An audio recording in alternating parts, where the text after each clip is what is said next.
When we think of history, do we imagine powerful leaders standing tall, making big speeches and leading nations to victory? But what if I told you that the stories we've been told are only half the truth? Many of history's most famous figures had hidden struggles, shocking failures, and surprising motivations that we rarely talk about. Today, we're going to uncover the real stories, the struggles behind success, the failures behind greatness, and the secrets that shape the leaders we admire. So sit back, because by the end of this video, you'll see history in a whole new way. Let's start at the beginning. We tend to think of great leaders as people who were born with power.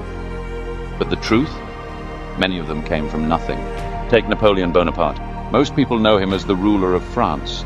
But did you know he wasn't even French? He was born on the small island of Corsica, which had only just become part of France. As a kid, he was bullied for his accent and called an outsider. And yet this same boy, who felt like he didn't belong, went on to conquer most of Europe. Or let's talk about Abraham Lincoln. Today he's known as one of America's greatest presidents, but he grew up in a tiny log cabin in the middle of nowhere. His family was poor and he barely had any formal education. Instead of going to school, he borrowed books and taught himself. Can you imagine that? A boy teaching himself from borrowed books, and one day leading a whole nation. Now let's talk about something we don't hear often: failure. We look at famous leaders and think, wow, they had it all figured out. But most of them failed badly before they succeeded. Take Winston Churchill. He's celebrated as the leader who saved Britain in World War II. But before that, he was a complete failure. He made bad military decisions that got thousands of soldiers killed. He was kicked out of government. People thought his career was over. But instead of giving up, he learned from his mistakes. So when the world needed him most, he was ready. Or look at Thomas Edison, the man behind the light bulb. He failed over 1,000 times before he made it work. But when people called him a failure, he said, I have not failed. I've just found 1,000 ways that won't work.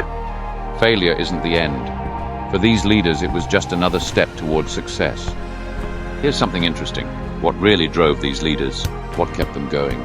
Some were motivated by legacy. Julius Caesar wanted his name to be remembered forever. That's why he took risks, why he fought battles, why he made enemies. In the end, he was assassinated. But 2,000 years later, we still talk about him. Some were motivated by fear. Napoleon was constantly afraid of looking weak. That's why he took extreme measures, fought massive wars, and made bold decisions. And some were motivated by personal beliefs. Gandhi, for example, believed so strongly in non-violence that he was willing to die for it. We often judge leaders by their actions.